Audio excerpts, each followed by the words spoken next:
Assalamu alaikum.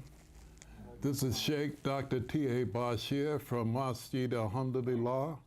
I'm here with the board from Masjid Alhamdulillah. My guest tonight is Mufti Saeed. And Mufti Saeed wants to discuss some of the things that are missing in Islam, and that's basic knowledge of our Aqeedah, and there will be question and answers afterward. I'm very happy to have the Mufti here to take his valuable time and share his knowledge with the community. Assalamu alaikum. Wa alaikum salam. Take it away.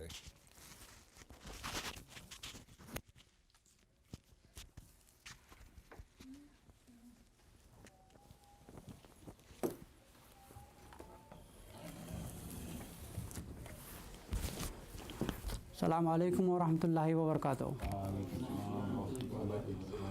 I hope everyone can even hear me without even a mic.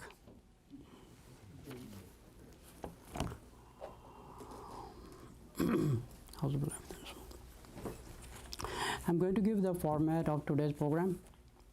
There's going to be a short talk, and there will be a question and answer session, and then I might ask someone to come here and say some few words about the experience. How many reverts are here? How many reverts? How many reverts over here? Yeah. Everybody here. I was born Muslim. MashaAllah, all of them. Yeah, no, one, 2, 3, 4, 5. Okay, good, MashaAllah. I'm going to be talking on the very basic things about Islam. I'm sure you already know that. But still, some things are which is not totally cleared. Okay. I'm going to divide like a few things and start from something from very basic, and then we will move on. Inshallah, okay.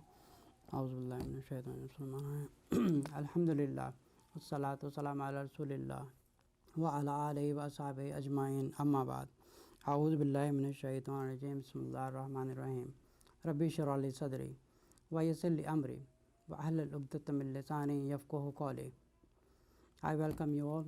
Assalamu alaikum wa rahmatullahi wa barakatuh. My today's talk is about the knowledge and then the basic fundamentals of Islam, which is our Aqeedah. Aqeedah is something like, there is a building, and if the base of the building is not strong, and you will feel the vibration in the building, and sometime it will collapse, and anything happen. The fundamentals of our Islam is the main Aqeedah, which is La ilaha illallah Muhammad Rasulullah. So let's talk about the first part, which is La ilaha illallah. Now, if I ask you, explain me about how would you define the word ilah? Who would answer me that? God. Who are you going to answer? What is it? Explain me. Come here.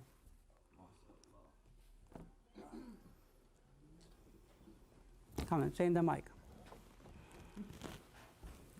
What is the meaning of ilah? How would you define what ilah means? When you say La ilaha illallah, so define me, say some few words about ilah. When I think of ilah, Say in the mic, man. when I think of I'm not going to ilah, bite you. Assalamu alaikum wa rahmatullah. When I think of ilah, I think of God, but I think of specifically one God. Speak loud, speak loud. I I'm think just talking about, specifically- the first part is La ilaha illallah. So what is this word? Ilah means in the first part of the first part. God. Ilah. God. What do you mean by God? Creator. It doesn't say Allah. I'm talking about the ilah, the word ilah. In the word La ilaha. So define me the word ilah means. I'm not sure. I'm not sure. Specifically, I know la ilaha, la is no, is negative. There is no God but one Allah, Yeah. and then Muhammad sallallahu alaihi wasallam is the messenger. Yes, Right. sir. Okay, go ahead. Take a seat. Who's next? Who's going to answer me that? That's the basic things I'm asking about Islam. The basic thing. That's even a first part and the first part of the first part. Who's going to answer me that? There is no God. No God. There is no Nobody knows. Who's going to answer me? God. We don't know. What about from the sisters? Somebody send me a message from there. Khadija. Come on, anyone, and take a guess. Take a guess. Khadija. What about Ilah? What that mean? What does the ilah means? I'm not talking about Allah. I'm talking about the word ilah means in Allah ilaha. No, come on, don't look at the Google. No, keep the Google down. Don't even trust Google. Okay, nobody wants to answer me. Okay, the word ilah means it can be anything. It could be human. It could be a bottle of water. It could be a mic. Like any creation could be ilah. The ilah means when you love someone. Let's say I love this bottle. I love the bottle so much. I'm reaching my extreme. I'm going my extremist. I'm going more ahead, more than expected. I love this bottle more than anyone else. So what is this? This is my ilah. This is my ilah. You know, and I knew it too. In my soul, I knew exactly what you Okay, let's say I have a pet. I have a dog. I have a cat. I'm going to die without my cat.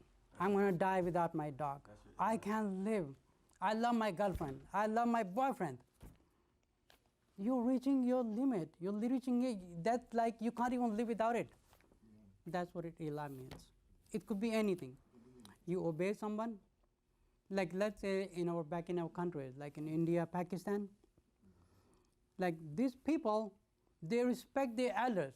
They just follow them. Whatever they say, they do it. And they say, no. They have done like maybe 20 Hajj, and they have a lot of barakah in their hands.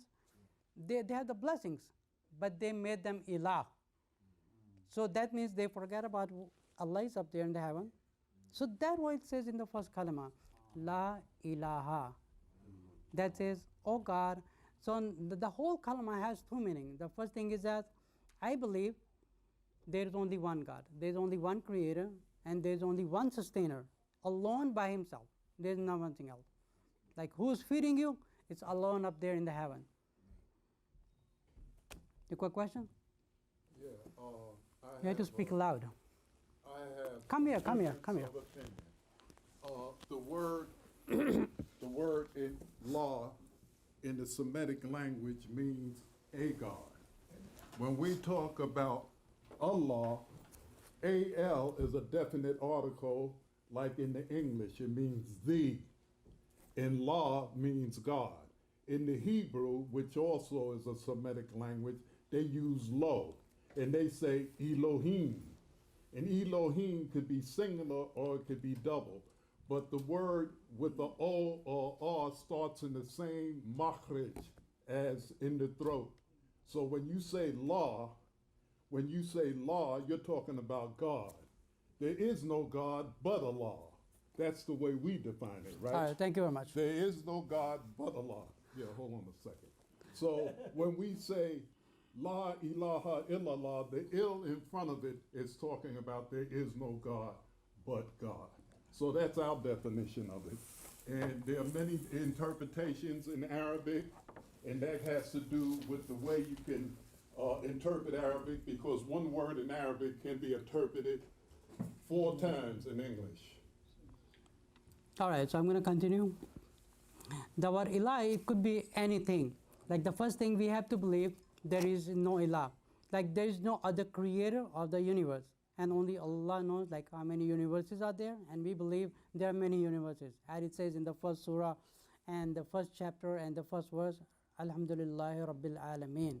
All praises to one God. And that's like if we try to translate and to understand the first verse. This is something same as a kalima. Like when we say La ilaha illallah, there is only one God. That means we love, we respect, and we obey one creator. And the whole universe is created by one Allah. There is no second creator. That we truly believe 100%. We do not believe there is someone who is partnered with, na'udhu billah, with Allah subhanahu wa ta'ala. It's only Allah alone by himself. It's no one else. And the second thing, and we have to believe, the first thing we believe that he is alone creator. And the second definition of that is we make a promise that I promise to Allah that I will obey your commandments. And I will not obey anyone, and I will not respect anyone, I will not follow anyone except your commandment. You are alone that I will follow. And what is that? Our Holy Quran. We have to follow what it says in there. And the second part of the kalima is Muhammad Rasulullah sallallahu alaihi wasallam. And the first definition of the kalima is, we believe that Muhammad sallallahu alaihi wasallam is his messenger. And the second definition of that, we promise, in the first word, we promise to Allah that you are only alone sustainer. And the second definition is that we promise that we will follow your commandments only. Now that's the second definition. And the second part of the kalima is Muhammad Rasulullah. The first definition is, we believe that the Muhammad sallallahu alaihi wasallam is his messenger. And the second definition is, we promise to Allah that we will only follow your messenger. We will not follow anyone else. Either it could be a scholar, it could be an imam, it could be mufti, or whoever. Even somebody has a lot of blessings in his hand, we cannot follow him, because we have to believe in Muhammad sallallahu alaihi wasallam.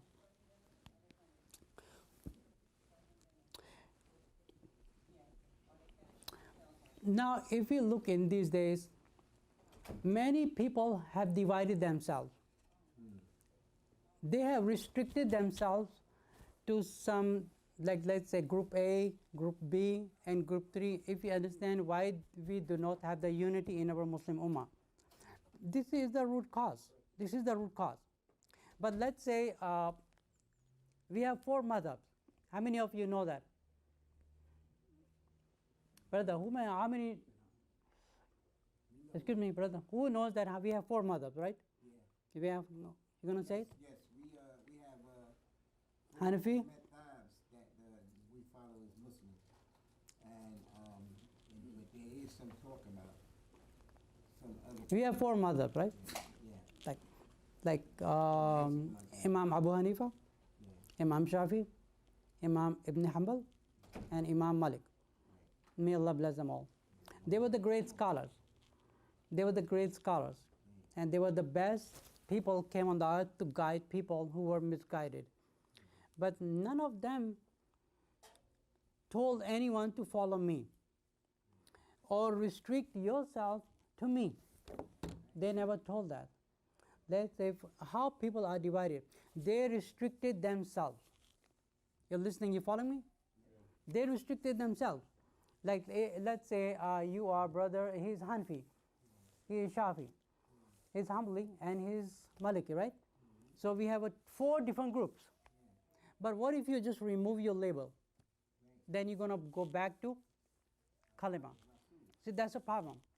He restricted himself, he restricted himself, he restricted himself, and he restricted himself.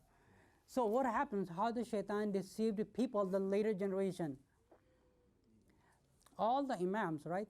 Let's say for an example, if somebody asked me, can I drink a water in a cup? I said yes, that's permissible. If somebody comes to me, can I drink a water in a jug? I will say yes, that's permissible. If somebody comes to me, can I have a drink of water in a bowl? It's permissible.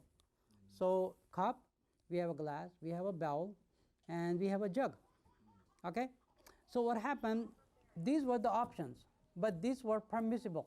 Okay, you can do that because this is not contradicting Quran, this is not a contradicting Sunnah, this is permissible, you can do that. But what happens? Not that generation, but the next generation. They came, and one of the person came wasn't shaitan. He came in the face of a human being to misguide people. And how did he misguide you? He came to this brother. He said, Imam Abu Hanifa, may Allah bless him, used to drink a water in cup. Now his son, now his grandchildren, all are using in a cup. But what was let's go back now. The first thing was to drink. You are permissible to drink a water in a cup, in a glass, in a jug, in a bowl, however you want. But do not restrict yourself just to stick with the glass. You're not restricted with the cup. Do not stick with that. You understand my point, what I'm saying? Yes. You know, because they differentiate between each other. But people later on generation, they restricted themselves. They restricted themselves actually. That's how the people divided. So this is what my mission is, to tell the Muslims to remove your label and go back. If somebody asks who you are, what madhab you follow, we say we don't follow no madhab. Let's say, let me ask you a question. What was the madhab of the Prophet sallallahu alaihi wasallam? What was the madhab? No madhab. He was a Muslim. And if you know, all the prophets came from Adam alayhi salam up to the Muhammad sallallahu alaihi wasallam. They had the same madhab, to worship one Allah and just follow the commandments, what is halal and what is haram. And do not restrict yourself with the one madhab.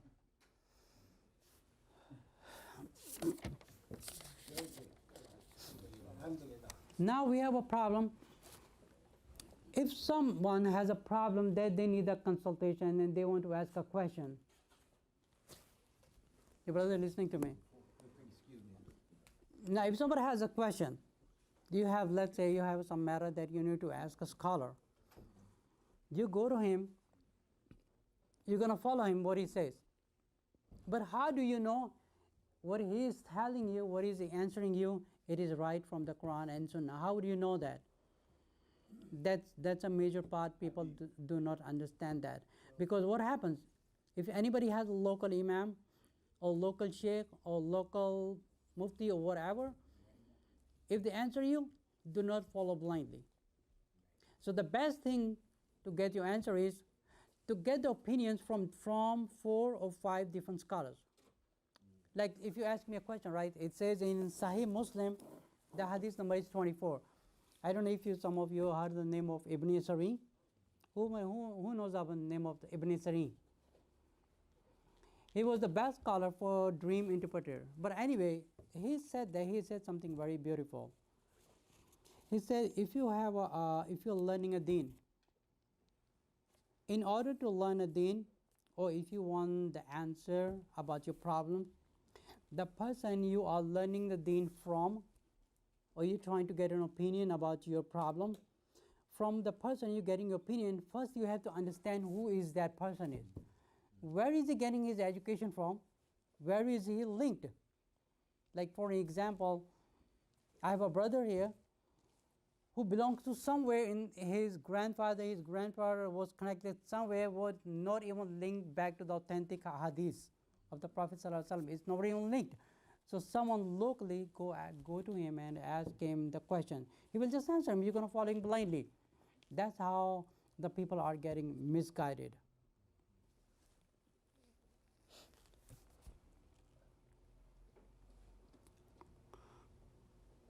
Anybody has a question? I don't know if this is time for this question. Come here, ask me a question. But, Then you have to speak up. Okay, well this is kind of off topic. It's a question regarding the beard. What are the specifications or requirements for Muslim, according to hadith, if you can quote hadiths, regarding to growing the beard, length of the beard, cutting the beard, dyeing the beard, all the aspects of the beard. You know, I haven't been blessed to grow one yet. May Allah beard. You're talking about the beard? Yes. Okay. Based on hadith, inshallah. I do have a couple of questions. I frequently get an emails from the people all over the world for like fatwas and opinions and all that. So I'm going to do that later on, okay? Inshallah, because I do have to complete all that so you can understand what is halal and what is haram, because you're going to benefit with all of these questions actually, because I get this all emails. It's a frequent question people ask all the time. And any other question about the Aqeedah, any other question about the fundamentals of Islam and anything, you don't understand something from the basic, like a shirk, kufr and the bid'ah, because I'm going to be talking about a bid'ah, because the bid'ah is something like the worst disease. That's like a hidden stab of a shaitan, hidden stab. People even don't know that, they keep continue doing that. So I'm going to talk about that. That's basically what... I don't hear you. Yeah, what you're speaking about is basically what I've been seeing since I've been practicing Islam, is people into the language without being into the spirit representing the deen. Like you saying, a lot of people get shaitan come in and split. My point to come here was to make sure, because what I'm teaching you, what I'm telling you, this is a pure. Yeah, This is a pure. right. Because a la ilaha, there is no ilah, is 100%. Because you probably have seen a people who are even saying a la ilaha illallah Muhammad Rasulullah, but still they are relying on some other things. Like they have maybe what do you call that? They wear on the neck, they wear something here. Some of them wear rings. They rely on different things. So that faith is not pure. So we have to totally rely on the column actually, la ilaha. That's what it means. We fully 100% believe on Allah, and there is no God except one God. And we believe, we promise Allah that we will follow the Muhammad sallallahu alaihi wasallam. Now in the second part, I'm going to talk about more about that. Anybody has a question about shirk, kufr, or the bid'ah? Anything? You want to come here, say something, a few words, anyone? Basically, what you're saying is that if we following our Sheikh and You want to come here? connecting it with what Prophet Muhammad. Come here. That's why I don't want you to eat the food, man. That's the reason I ask you not to eat the food. Oh no, we can eat food, don't bother. You got diabetics, they gotta eat. All right, what's the question? Assalamu alaikum. Alaikum.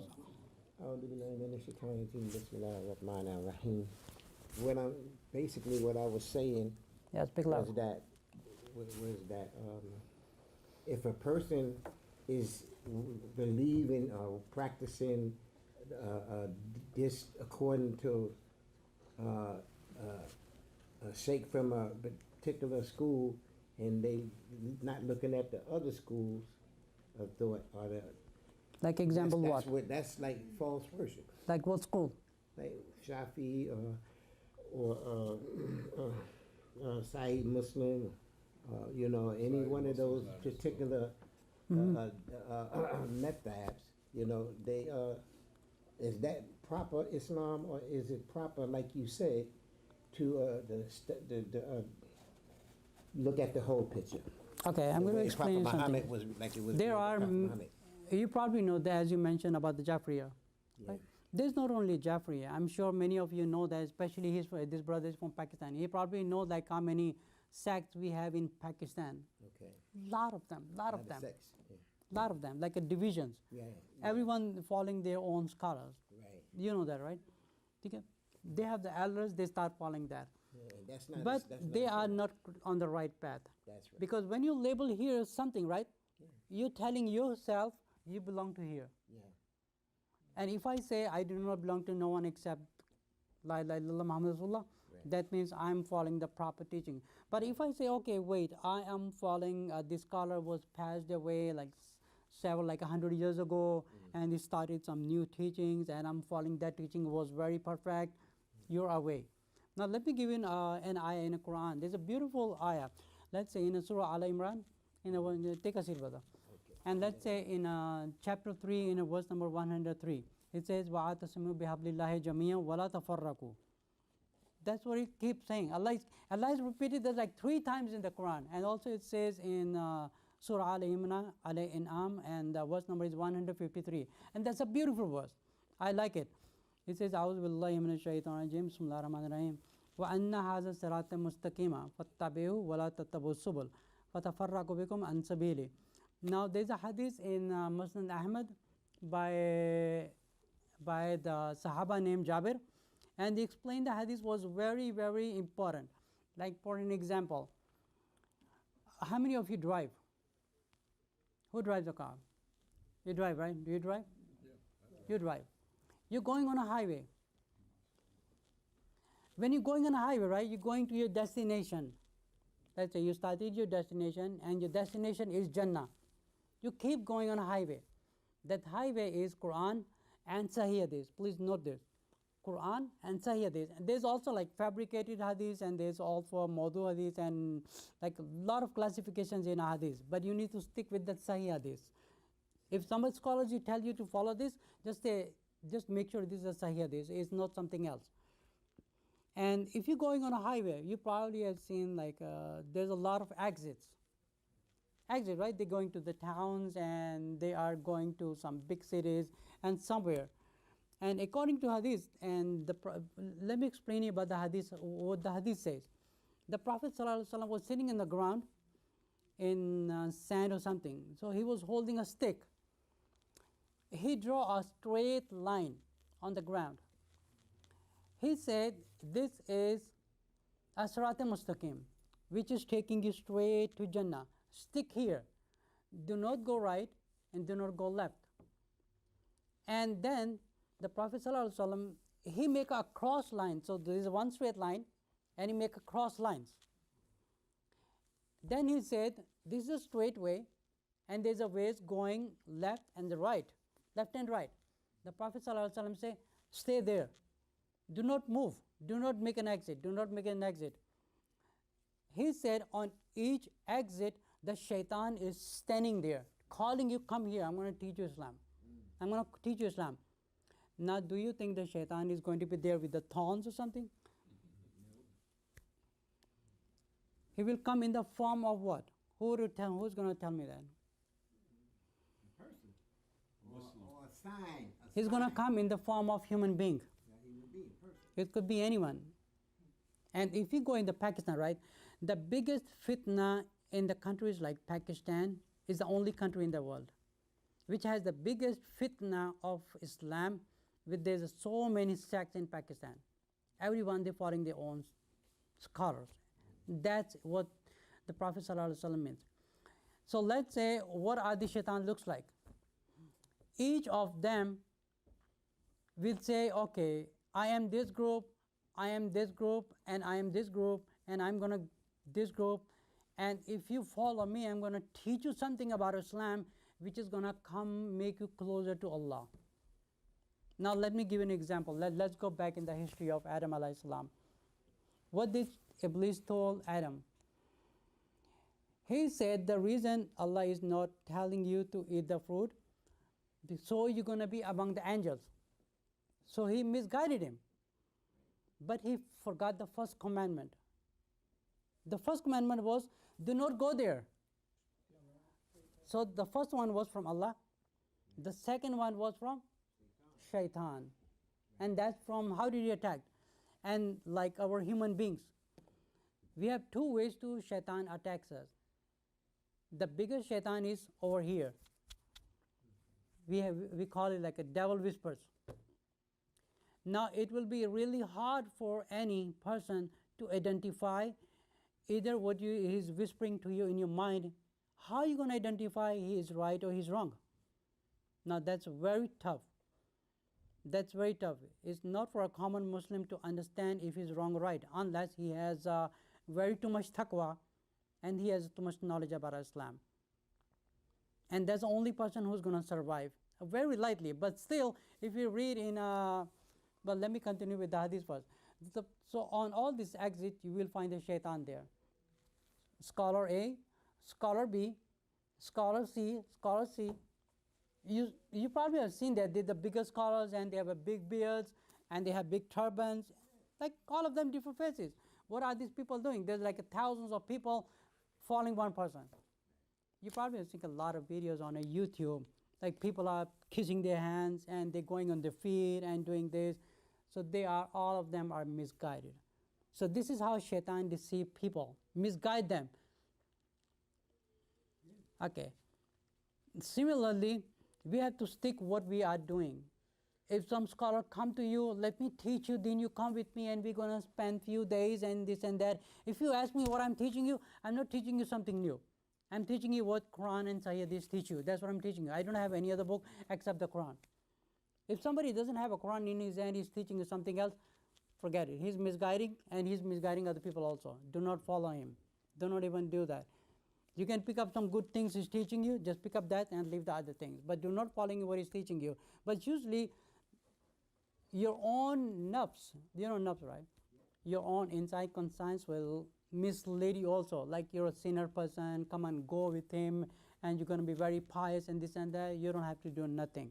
You don't have to do nothing. Just do the way you're living your life. You have to live a life according to the sunnah. That's what the Prophet ﷺ said. You don't need to do an extra. There's a lot of people who do an extra ibadah.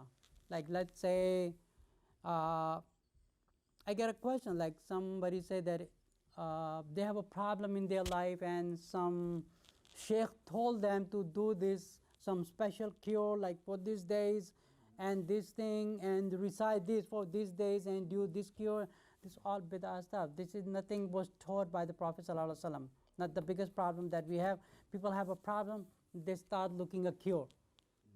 They start looking, okay, how are we going to get rid of this problem? Now they go to the bookstore, try to find the book where they can find the cure.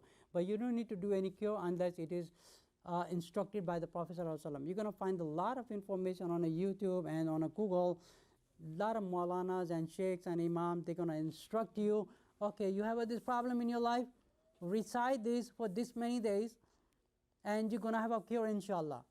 Don't do it, because this is not something was taught by the Prophet ﷺ. If you read like a chapter 33, Surah Ahzab, in a verse number 71 and 72, it says, Ya ayyuhallazina amanu taqullaha wa qulu qawlan sadida wa yuslih lakum a'malakum wa yaghfir lakum dhunubakum wa man yuti'illaha wa rasulahu faqad faza fawzan azima. The person who's going to success. Can we digress back to what you were saying about the four righteous imams? What is it? The four righteous imams, Four righteous imams. four righteous imams and that stated that if they said anything that contradicts Quran and Sunnah, disregard what they say. Yeah. Also, Allah says in the Quran that the right way is distinct from error, so you should know that. Also in the Quran, Allah announced that there will be It says, 72 sects. 72 sects, and what these sects are about when you break them down from the Arabic and the hermeneutical understanding of the Arabic is that there are 72 different interpretations. This was the madness that he was talking about in Pakistan. So you have Like, that's be what I'm clear trying to on give an example. Okay, that's what I'm trying to give an example about the four imams. This is an exact example what's going on right now. Like, let's say if you ask me a question, can I drink a water in a glass? I would say, okay, yes, you can do that. It's permissible. It's nothing wrong because it's not contradicting the commandments of Allah. It's halal. You can do that. Okay, can I drink a water in a bottle? I say, yeah, you can do that. So I will say the four things are permissible, but not your generation, but the next generation. They came and they will say, okay, my father used to drink in a bottled water. I'm going to just stick with the bottle. I'm going to stick with that. The four imams was just an optional. You have the right to either follow, but you don't need to restrict yourself to four of them only. Thank you. You do not trying have make to that restrict point about clear, yourself. but I've been trying Brother to make Mohsen, that point clear to people. can you come here?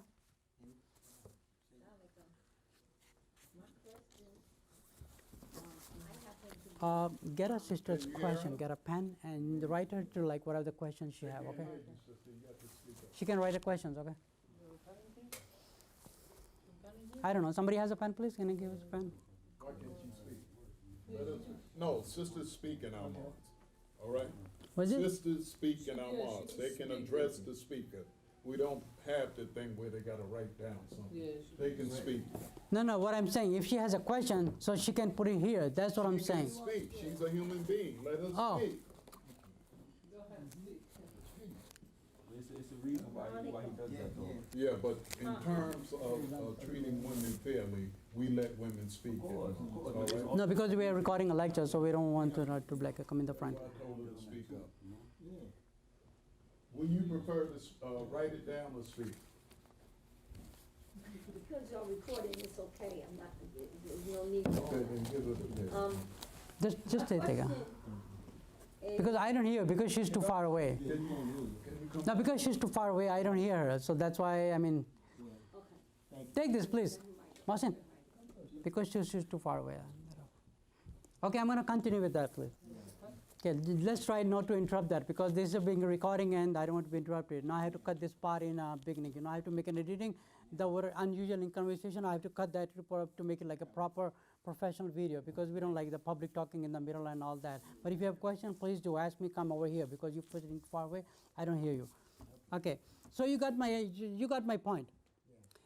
we do not have to restrict. Let's say 4 imams told you something is permissible. Now, I would say, okay, this is also permissible to drink a water in your hand. That's permissible because this is halal, right?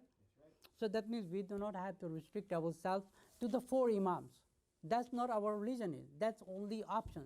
What the later generations, like in India, Pakistan, and the Bangladesh, these 3 countries, some of them has more than 90% restricted themselves. They say, no, I'm totally Hanafi. And I had a conversation with a couple of imams. And they were the scholars, mashallah, good scholars, better than me, alhamdulillah. So I told them, what do you follow? He said, alhamdulillah, I'm 100% Hanafi. He said, I'm 100% Hanafi. He said, what do I follow? I said, alhamdulillah, I'm 100% Muhammadi. I follow Muhammad sallallahu alaihi wasallam. Because if you know the hadith of the Prophet sallallahu alaihi wasallam, he said on the day of judgment, whoever you are following, right, on the day of judgment, you are going to be standing on the day of judgment with that scholar. Like, let's say if you limit yourself, okay, my way of life is Muhammad sallallahu alaihi wasallam, you're going to be standing with the Prophet sallallahu alaihi wasallam on the day of Qiyamah. But if you say, okay, no, I have restricted myself to this sheikh and this imam and this mufti and this P or this blah blah people who are very elders, they have some lot of blessings. So you are totally misguided. You have any question? Yes. Suppose you just follow the Quran because Muhammad is no longer here. So in order for you to keep on, you follow his teaching from the Quran. You follow the Quran because Muhammad is no longer alive. So No. the Quran says follow. According to the Quran, Messenger. Yeah, but you know Surah 9, verse 9? Do you know it? Do you know Surah 9, verse 9? Calvin. Well, the Quran says follow the messenger. What he says, you obey as well. If you know Surah 9, you will understand what I'm saying. If you don't know Surah Explain it to 9, me. you read verse 9. okay, in order to You don't know. Explain Yeah, it. but I don't okay, in order to make sure we are on the right path, we have to follow first of the Quran. And what does the Quran say? Okay. As I just repeated before, in Surah Ahzab, verse number 71 and 72, it says, Ya ayyuhallazina amanu, taqullaha. All you people who believe, fear Allah. Wa qulu qawlan sadida. Make sure you be, when you talk, you be very truthful. Do not lie. You have to be very straightforward. Yuslih lakum amalakum. And then your deeds will become straight. If you be very truthful, if you're sincere in your heart for Allah, your deeds, your bad deeds even change into good deeds if you correct yourself. And then in the next part it says, وَمَن يُطِعِ اللَّهَ يُصْلِحْ لَكُمْ أَعْمَالَكُمْ وَيَغْفِرْ لَكُمْ ذُنُوبَكُمْ وَمَن يُطِعِ اللَّهَ وَرَسُولَهُ. And those who follow and obey the commandments of Allah subhanahu wa ta'ala, and those who follow the footsteps and the lifestyle of the Prophet sallallahu alaihi wasallam. So that means we have to follow and we have to adopt our lifestyle according to the Prophet sallallahu alaihi wasallam in order for us to be a very good Muslim. And if somebody asks you who you are, what do you follow, I say, I follow Muhammad sallallahu alaihi wasallam. That's it. I do not follow. You have option. You can go to Masjid of Abu Hanifa and like you can go to Hanafi Masjid and you can go to Shafi Masjid and you go to Hanbali Masjid. That's optional. It's acceptable. But if you go to somewhere in a masjid where they have a totally different prayer, you cannot do that, because that's even contradicting the Quran, because that's not the Quran says. Yeah. Can you, in Arabic, I was trying to tell the brother that respectfully, in the Quran, it tells us to obey the Prophet sallallahu alaihi wasallam. So there is no obeying the Quran without looking at hadiths. You can't be an only Quran Muslim, because if you're only Quran, Right, then that's you right. know that the Quran says obey the Prophet sallallahu alaihi wasallam. And numerous surahs. Surah No, you 4. just wrote down Surah 9. You just That's what exactly Quran says. You know what I'm saying? You follow what I'm That's what the Quran says. We cannot rely on the Quran. So I understand what there's you're no saying. Quran without, there's no following the Quran without following Sahih There's hadith. a lot of Yeah, people but what that happened to to you? change You're stuff. making an extreme statement. You didn't hear what he said. That's And what what I'm saying. he's You didn't hear saying what he is that the Quran is the first, Of course. the first, Of course. and the Sunnah is reinforcing what Of the course, Quran is saying. of course. Right. That's the methodology. course. But if you equate the Sunnah with the Quran, then you're in error, bro. No. Oh. I'm not saying that. I'm just saying that you can't, just like I can't equate both of them equally, They're I not. can't say They're that. not equal. Yeah, exactly. Yeah. Just like I can't do No, that, it's all which we wrong. know, is the same way I can't just say, oh, I'm following the Quran. It's the same, to the same extent. I can't say it's equal, it's the same extent I can't say, oh, I'm just following the Quran. That's not right. You're just saying You the can't same follow thing. this. You can't really, Which like one so first? in English, people say, The Quran is I'm a divine. Muslim. Yeah. You can't really say that in Arabic. Arabic has no capital letters. Arabic is all small letters. So if you're saying that you're Muslim, that means that you're fasting, you're giving up charity, right? You're doing right to your brothers and sisters and whatnot. When you say Muslim, it is better translated in English as you saying you're Muslimin. That you got to do the practice of what Allah said in the Quran in order for someone else to say, oh, he's a good Muslim. You know, he gives charity, he comes to Jummah, prays. he listens to the people in authority, so forth and so on. This understanding that we have in English doesn't work for a lot of us, and it confuses us when we hear someone talking directly from the Quran. Because we have to understand the language of the Quran and how it's presented. It's not We presented cannot like understand the Quran without the Hadith. We need that because the Hadith is the supporting on each verse in the Quran. You wouldn't even know how to pray if it wasn't for the hadith. You wouldn't know how to pray. the prayer is in the Hadith. Yeah, it's in the So we Hadith. wouldn't It's be not able to in be the a fundamental 5 pillars of Islam Muslim. We wouldn't be able to be Muslim because we wouldn't. The scriptures of prayer, the tashahhud, the ruku, that's in Hadith. Right. We wouldn't be a Muslim if praying 5 times a day is being a Muslim. We wouldn't be Muslim if it wasn't for Hadith. Right. We wouldn't be. Okay, let me Muslim continue, please. if We wasn't following Prophet Muhammad. So exactly. We wouldn't be Because Muslim. that's the So, example. and, Right. and the way of Prophet That's all I Muhammad. was trying to express. But that's what he The said. importance of that. That's why he was saying you're not listening. That's what he said. Now the most important thing is, please let me continue. You got it. Okay, there is something very important you need to know. When you try to get your answers, when you try to get your answer from a Google, please do not trust Google, because a lot of people trying to get, okay, I have a question about Islam, let me go to Google. Okay, do not do that, because there's a lot of non-Muslims who are making websites, they're changing our words and they're changing everything. Do not rely that until you're faced with a real scholar to verify the information. I get so many emails, they send me hadiths. They send me a lot of things in an email. My emails are being bombarded with emails from everywhere, people asking to verify the information. When they go to local imam, they hear something else. But when they try to, because it's all about trust. When they go to some scholar who belongs to some sect, they don't trust them. When they ask me, what do I believe? I said, I believe on Muhammad, the Quran and the Sunnah, the pure Sunnah of the Prophet Sallallahu Alaihi Wasallam. Okay, now, Some of them Sunnis, and now go this is back what to you have to Islam, understand, brothers, please. Verse 9, Surah 9, a lot of people doesn't even know.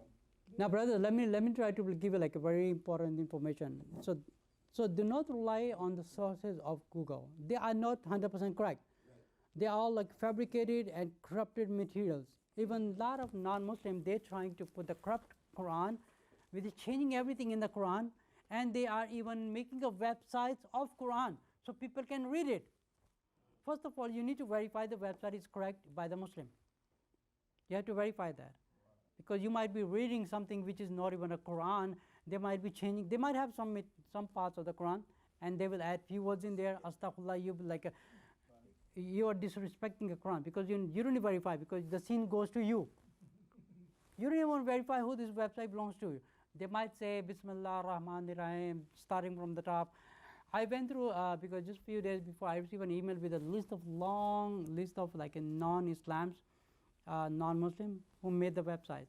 They were located in Europe, Germany, in Russia, and some Israel.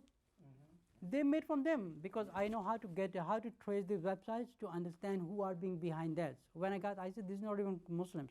Who are these people? So they're trying to run their business, and they're trying to drive the traffic, so they're making money on that. So you need to have a education about the classifications of ahadith. This is something a common Muslim does not understand that. They don't understand, because if somebody says this is the Prophet ﷺ said, maybe a common Muslim say, okay, I'm going to start doing this. You're going to start doing this, because if you have a knowledge, you're going to go verify if this scholar is telling you to follow this hadith. This is the Prophet ﷺ said. It is your duty to verify. I'm not asking you to sit there to believe me what I'm telling you. I'm asking what I'm telling you, you go verify. What I'm saying here, I'm only saying you from the Quran and Sahih hadith. That's it. That's what my Aqeedah is. I'm pure teachings. I don't follow anything else. Okay, now let me come to the questions that I frequently receive from the internet that I'm going to share with you. Brother, you hear me? Now, who's going to answer me? What is the date of the birth of the Prophet sallallahu alaihi wasallam? Who's going to say that? Who's going to answer that? Anyone? What is the date of the birth? What is the date of birth of the Prophet sallallahu alaihi wasallam? This is very shame. We lost. No, I Yeah, Muslim, you should know that. You know our know it, but I forgot. That means we know. You know, our first responsibility is to know our deen. This is our first responsibility. I'm just asking you the date of birth of the Prophet sallallahu alaihi wasallam. Who's going to answer that? If they don't answer, give them the bird. Date of birth. I'm simply asking a simple question which is related to your faith. That's even a basic thing. Forget about the salah, forget about the complicated things, and I'm asking you the very basic thing about your prophet. What is the date of birth? Who's going to answer that? I know he was 40 when he came into the knowledge. You never heard about that? Now we. How's that? This is the fun. This is the simplest thing I ask you about your faith. She learned it, but she forgot it. Probably many of us probably knew it, learned it, but we don't know it because if we know it, we can bring it up. So that's when you know something, you can bring it up. You know, you can't be there. Okay, there's a lot of controversies going on in the date of birth of the Prophet sallallahu alaihi wasallam. Yeah, to come to the line. Many in Eastern countries like India, Pakistan, and Bangladesh, majority of the people from these countries, they believe the Prophet ﷺ was born on the day of 12th Rabiul Awwal. Many people believe that the Prophet ﷺ, but the Muslim, you know that? Okay. Majority in India, Pakistan, and Bangladesh, the countries like that, majority believe that the Prophet ﷺ was born on the 12th day of Rabiul Awwal, which is not correct. This was an estimated date, and according to the scholars back in old times, they try to get the official date, trying to do the mathematics and all that, and according to them, many of came up with a number 8, number 9, number 12, number 13. But according to the hadith in hadith Bayhaqi, is an old version actually, it's mentioned in there that he was born in 12. So many people believe that the 12th Rabiul Awwal was the date of birth of the Prophet ﷺ. So make sure you know that nobody knows exact date. It could be the 9th, it could be the 10th, or the 12th. So nobody knows the exact date. This was just like an estimated date. But this was like just an estimated date, was a mathematics by the old scholars. Okay. The next question. How many of you know on Milad? Milad. Like the celebrating the Prophet ﷺ's birth. Ever heard of that? Do you know majority of the countries celebrate that? You know that. You know that. It's called Maulud Nabi. Which is that? Maladu Nabi. What? Maladu Nabi. Nabi. Milad. I'm talking about the date. People in many countries, in India, Pakistan, and Bangladesh, can you hear me, right? Okay. In these countries, they celebrate the birth date that our Prophet ﷺ came in this world. We're going to celebrate the whole month. And some of them, they celebrate on the 12th, and majority they celebrate the whole month. They do a lot of stupid things, singing and dancing, doing a lot of things. In India and different countries. This is the major disease in our religion, major disease. Because there is no difference if you celebrate the Milad of the Prophet ﷺ, there is no difference between the Christmas and the celebrating for the Muhammad ﷺ. There is no difference. We do not find this information in the Quran. First of all, we don't know the date of birth. Okay, this is clear. If somebody says that, okay, no, I can guarantee you 100% he was born in 12th of Rabi al-Awwal. Don't even trust that. Ask him simple question. Show me the Sahih Hadith. Remember this word, Sahih Hadith. Show me from the Sahih Hadith and I will accept it. They will never be able to produce that because I have been all across the thousands of Hadiths. I couldn't find it myself. So this that it doesn't even exist. And the second thing is the people who celebrate the birth of the Prophet ﷺ. How many of you know the word bid'ah? You know the bid'ah. You know the word bid'ah, right? Yes. Tell me, what do you know about bid'ah? Bid'ah, in my understanding, is anything you give yourself to other than Allah. Anything what? I don't hear you. Anything. You want to come here? Yeah. Come here, come here. Come on, say everything in the camera. Make sure people know this guy here who said that. So not people will blame me. Alhamdulillah, alhamdulillah, alhamdulillah. All right. As a Muslim, I've been taught that Who taught you that? Imam W.D. Muhammad. Okay. I was taught that bid'ah is anything that you put in other in the religion other than the religion as it's revealed. Okay. And a lot of people, like you said, the birthday, that doesn't exist in Islam. So when we try So to people are figure still it doing out, it. when we try to figure it out, nobody remember it because that's not a part of what we've been taught.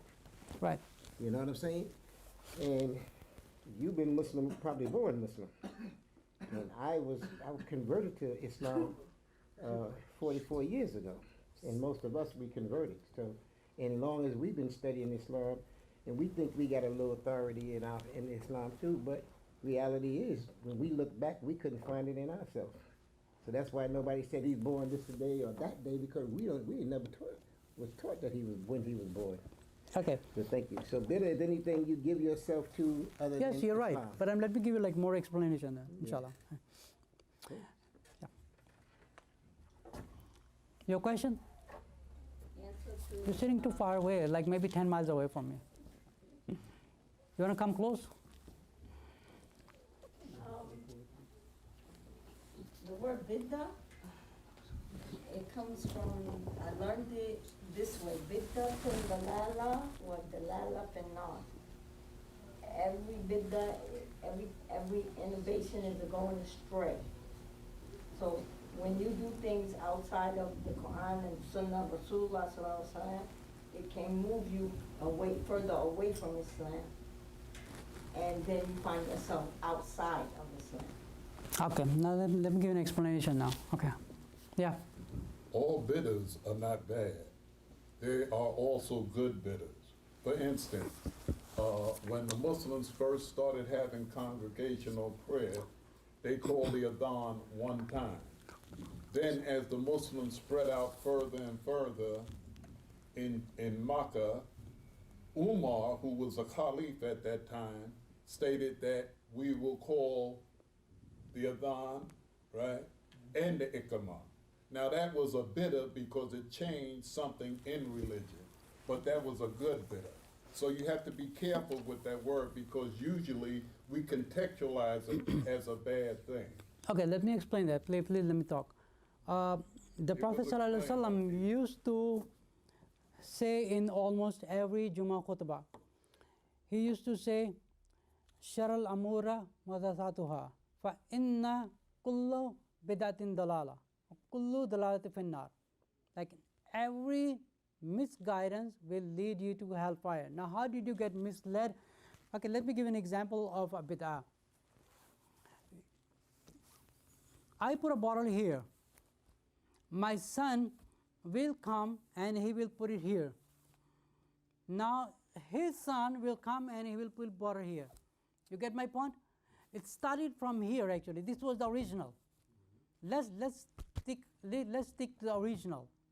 If we make a one little editing, our next generation will make another editing, and the third generation they will make another editing. I don't know if you know the story of Noah alayhi salam. There was like five people passed away, and how Shaitan came to them. He came into the bald head, and he was one eye blind or something like that, and he came in the face of beggar to one of the person. He told them, your elders passed away. Now it's a Shaitan, but came in a human form. Now how did he mislead them? He said, listen, your elders are passed away. Don't you think you have some kind of remembrance of the person who passed away? Now that's devil whisper, and there's another Shaitan there. The Shaitan is in the face of human being who is telling you, advising you, this is something good, do it. And now if you're a weak person inside, if you're weak inside, you're going to say, okay, that's a very good idea. My father passed away, and I might have some like a good something for his remembrance. What he started with? Just a little painting. Because what Shaitan do, he does not target the current generation. He usually targets on the next generation. Because he knows that if he's making a small little painting, right? If he's making a little painting, the next generation might put up some colors in there. And the third generation will come, will make a statue out of that.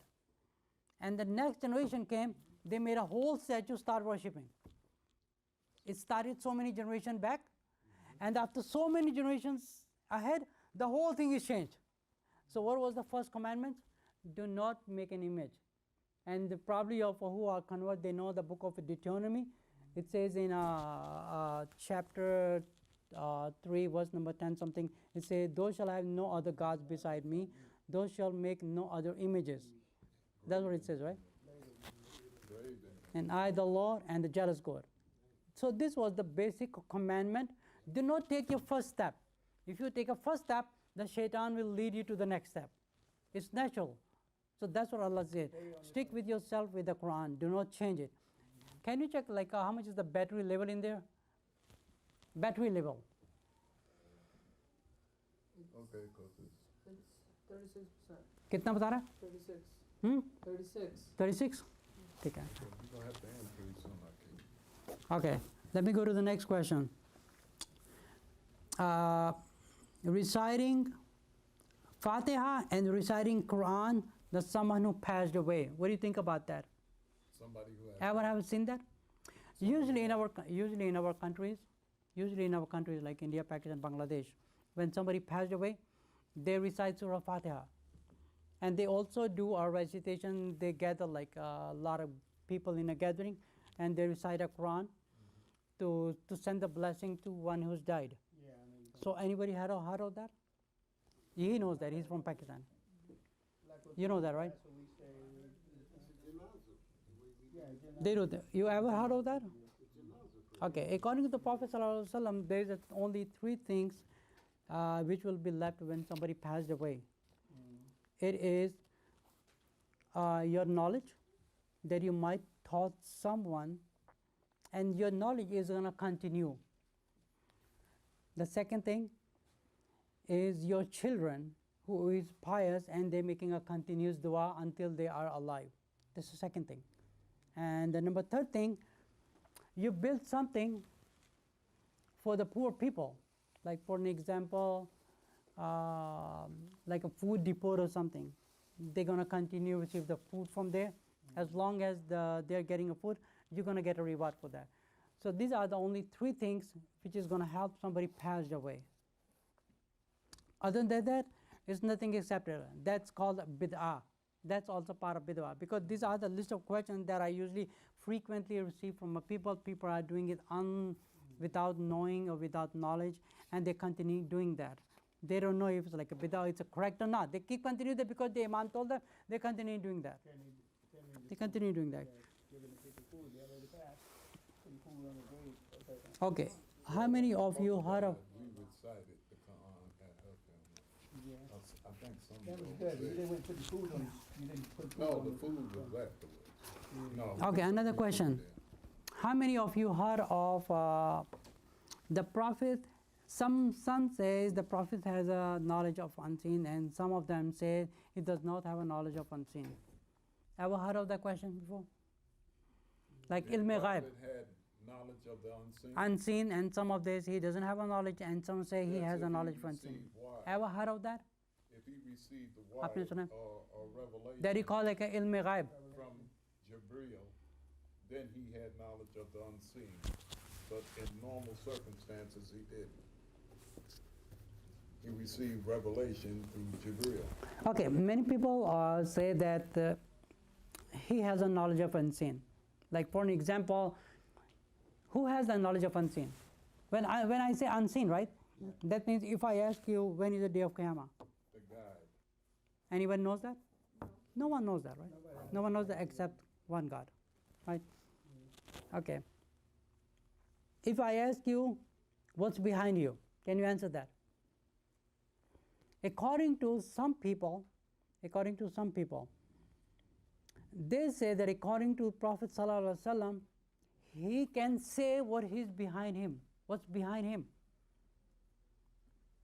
You understand my point? According to many people, they think that the Prophet Sallallahu Alaihi Wasallam had the knowledge of unseen, that if someone is standing behind him or behind you, he can say what's behind you. That's a shirk. Because this is something contradicting your pure Aqeedah. Because according to the pure Aqeedah, only Allah knows unseen. Because if you read in chapter 6, verse number 103, Allah says, La tudrikuhu al-absar wa huwa yudrikul absar. No eye can see him, but he is the one who can see everything. He can see everything, but none eye can see him. And it says in Surah Baqarah, verse number 186, وَإِذَا سَأَلَكَ عِبَادِي أَنِّي فَإِنِّي قَرِيبٌ. Like Allah is asking, telling the Prophet ﷺ, if my people, my servants will ask you, where is Allah? And tell them, I'm near to you. Even I'm near to your jugular vein. It says in chapter 50, verse number 16, وَنَحْنُ أَقْرَبُ إِلَيْهِ مِنْ حَبْلِ الْوَرِيدِ. And the same thing mentioned in Surah Al-Waqi'ah, verse number 85, نَحْنُ أَقْرَبُ إِلَيْهِ مِنْكُمْ وَلَكِنْ لَا يُبْصِرُونَ. I'm very near to you, but my eyes cannot see you. Your question? Yeah, he had a question that he was asking you about Surah 9, verse 9. I'd like him to ask you now because we got interrupted with the young man's question. I don't hear you. No, he had a question. Verse 9, ayat 9, ayat 9, verse 9. Ayat 9, Surah 9. Surah 9, verse Surah 9, Surah Al-Inam. And what's the verse number? Tauba. You're asking me? No, it's a chapter 6, Surah Al-Inam, and verse number 103. Chapter 9. Tauba. Surah Al-Inam, No, Tauba. 10. Verse 9 in Tauba. Tauba. The one that starts off without Bismillahir Rahmanir Rahim. I don't. Asking you about that verse. Can you repeat the verse to him? Because maybe you didn't recall it. You're not Hafiz, huh? Okay, just tell him, you know. Okay, it's, you're looking up, right, it says Get the Quran. Surah 9, right? Surah number 9, or the para number 9. Surah Tawbah. Yeah, Right, Tawbah. that's what he said, Tauba. Okay. So before we were explaining it, the young man here, he interrupted, so everybody didn't understand. When you Oh, you're talking about there is no Bismillah? Right, no, he was saying, where's the ayat? You're asking me a question, there is no Bismillah, the Barat Allah, that's the one? Yeah, Surah Bara, right?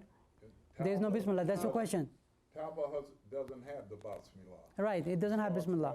Yeah, Because there was right, a right. confusion with the Because what happened there, scholars. They thought it was part of the preceding verse. So they don't know really, but in Hafs, they separated it They and made it separated, on yeah. its own. No, okay, there is no Bismillah, because if you can understand, every surah has an introduction. Every surah has an introduction, right? If you can go, it's a Tanzilul Minallahi al-Azizul Hakim, right? So many surahs are like that. Alif Lam Mim Zalikal Kitabul La Rayba Fihi Kahf, Yasin, right? All of the Alif Lam Ra and different said, then gives a little introduction. What is this about? And Allah keeps continuing with that. And with this, with Surah Bara, and we also call it Surah Tawbah, because it specifically talks about the war, and that's a straight to the point, according to the scholars, straight to the point. It was instructed to the Prophet ﷺ, it was instructed to the mushrikeen that you have 4 months to negotiate or you have to leave. So this doesn't need a Bismillah in there, because this was like a simply straight up started with that, because it was not like a simply introduction. You understand my point? Because according to many scholars, it doesn't have a Bismillah because it was straight instructions from Allah for the mushrikeens. So when we are writing, we do not say that, okay, I'm going to say Bismillah ar-Rahman ar-Rahim, I'm going to shoot you right now. I don't say that, right? My brother, you getting my point? Like,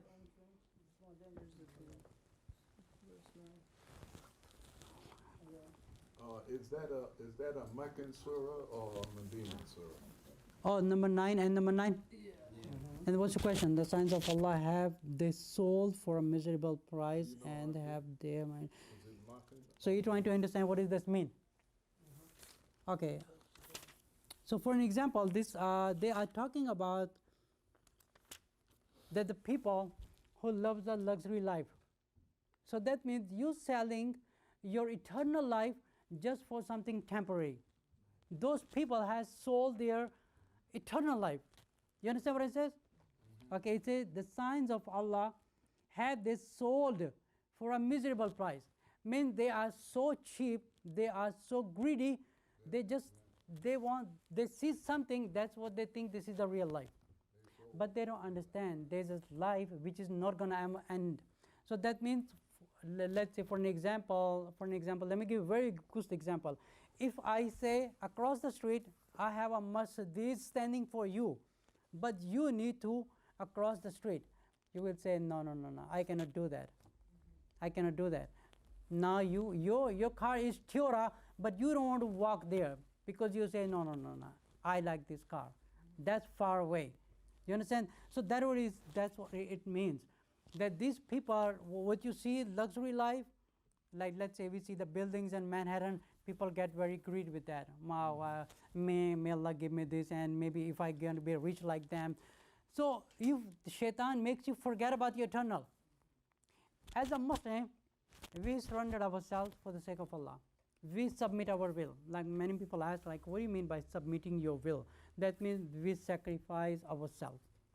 Like let's say everybody likes to do something, right? We like to have a big car, we like to have a big houses. Don't tell me you don't like it. Everyone likes it, right? Everyone likes it. But for the sake of Allah, we say no.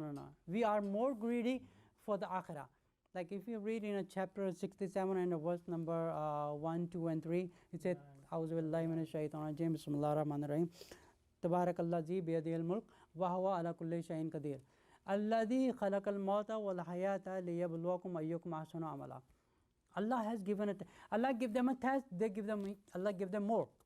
Allah testing us because He give us less. Now He's testing. Now believe me, on the day of judgment, they are more accountable who are rich than like us, because we are going to be going into the Jannah inshallah before them, because Allah said there's a strong trial for those people who Allah gave them everything, and Allah is testing them in dunya what they are doing with their money and everything. And we're living in a poverty. Let's say we have a less food, we have a less sources and everything. Allah is testing our patience. If we're gonna get excited, or we're gonna get hyper, we're gonna cry, we're gonna scream, or we're gonna be patient. I say, Alhamdulillah. Do you know what is the biggest ni'mah Allah gave us? Who can guess? The biggest what? What is the biggest ni'mah? What is the biggest blessing for a human being? Who can guess that? Patience. What else? What else? Huh? Patience is Come on, you don't know what Allah bless you with something. What is the number one? I'm asking number one. What is the biggest blessing? the lesson to believe in Allah and patience. If you have patience, you can learn more. No, what is the Listen. biggest blessings Allah gave you? The blessing from Blessing. Allah, Allah gave us His mercy. Who else? you know, Life. life, Like Okay, life, the Muslim. tell me if I'm wrong. life. The biggest blessing for a human being is your eyes. No, not true, not true. Yes, this is the biggest. I'm asking a question. Your Not heart, true. I can Wait, see- wait. coffee, Huh? Not your life, Your not your heart. eyes, not your eyes. No, no, wait. You don't need your eyesight to see without your eyes. Explain that. No, wait, No, let him explain that. wait. Huh? Go ahead. Close your eyes. What you can see?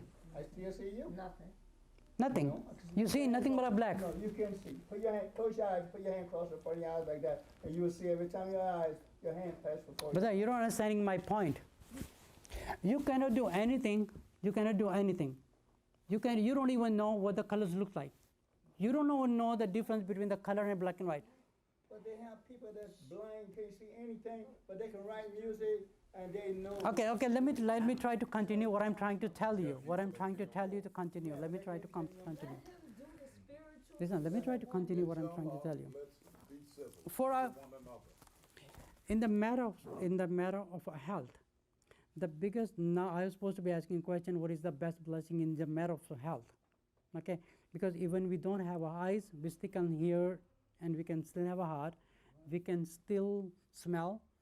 But I was supposed to be asking what is the biggest blessing in the matters of a physical. That's the eyes. Because if you do not even have eyes, right? If you close your eyes, can you tell me how the black and white and the color looks like? You're nothing. You're in the dark. So for a human being, this is the biggest blessing of the eyes. You can see that. Your heart. Your If heart, your heart your don't heart. be, you ain't here. Sound, You know? Yeah. Your Like heart the goes eyes. like this, Mufti. Bump, bump, Yeah, bump, bump. sound, In between those two bumps, the other one is the hereafter. Because Yeah. if you don't come on, you're dead. Yeah. So the The biggest blessing that Allah gave was the ruh, the spirit, to keep And the the heart sound. growing. Brother, I ask you one simple thing in a matters of a physical in a health. You didn't say That is You your said eyes. What was the biggest gift Say the eyes, from but the Allah? eyes is No, not- I didn't said ask you the what's a eyes. gift. I didn't I'm say what is a saying that gift. The eyes don't function without the heart. The heart is primary. Okay, let's say, We're past our time. I just wanted you to know. okay, let me continue with other questions. No, you can finish your thought. There's no problem. Okay, how can Muslims be united? How can they be unified? How be united? How can be united? It'll take a miracle. That's a simple answer. Stop. If we Stop. all follow the same belief and the Submit- same path, so Okay. we could come Submit to Allah come together. wholeheartedly. Yeah, but we all got to be on the same path. The problem that the Muslims are not united, it's only because everybody looks on the other's mistakes. Yeah, We that's keep what I'm saying. noticing others, Same okay, this path. guy, this has a mistake. And this is what the Quran and the Hadith teach us. To look at your own character, look at here, how good I am, what's going to happen to me on the day of judgment. Rather than I'm looking at this guy, oh, he's wearing a cap, he's not wearing a good dress, he doesn't know how to talk. Why should I should be worrying about myself This is first? this is only a shield. So the clothes doesn't make people. It's Because not what you put happened? on. Because you It's don't not understand. What you put on that makes you. Okay, you don't understand something. This cause of, because, The heart, the mind, the soul, that makes you, not what you put on.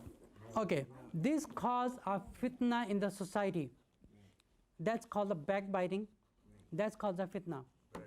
Let's say, according to the Hadith, Prophet ﷺ said, even he has a bad habits, right? Don't go to him and tell him he has a bad habit. If you want to correct him, you talk to him in personally, but do not tell him in the public, or do not go to the third person, or this guy lies. But you remember the story where the prophet, he used to walk by, every morning, he used to walk by the same path every morning. And this old lady used to throw garbage on him. You know that story? And it That's was- how I be. It's a hadith. And one day he came by, and the lady, she didn't throw nothing on him. And he was wondering why nothing happened. So he went up to see why nothing happened, why she didn't show, didn't throw nothing on it. And You know, she was Ben- sick. And after that, she became Muslim. You know, when Prophet Because she was Sallallahu surprised. Why you came to see me? All I did to you, and you came to see me. when the Prophet ﷺ used to see a problem or any mistakes in any Sahaba, he used to go in a sermon. He used to talk generally, not directing to a one person. Like if you want to correct him, talk to him personally, brother, this is not right because it doesn't do good. But let me continue, okay? Now what is jihad? Jihad or not. What is jihad? Soul against temptation. What is jihad? Then go to war with yourself about it. You want to do it? Okay, according to the media, they have really corrupted this word, jihad. I'm sure everybody knows that on TV, media, and they are trying to use this word, trying to create hatred. But basically, it simply means trying. It basically simply means you try. What is the best jihad for a human being? Who can say that? What is the biggest jihad for a human being? For a Muslim, you say. Number one. Is to accept responsibility for your actions. Number one. Number first. That's the first one. The best jihad. What's the first jihad? Who's going to answer that? Okay. The first jihad and the number one jihad is called jihad bin nafs. Your own self. Your own self. Let's say if you're smoking, right? You need to fight your own self to stop smoking. People are so weak. They're doing 5 times prayer, they're doing everything, but they do not have the power to fight themselves to stop the smoking. And a lot of people have a way of using a rough language, cursing.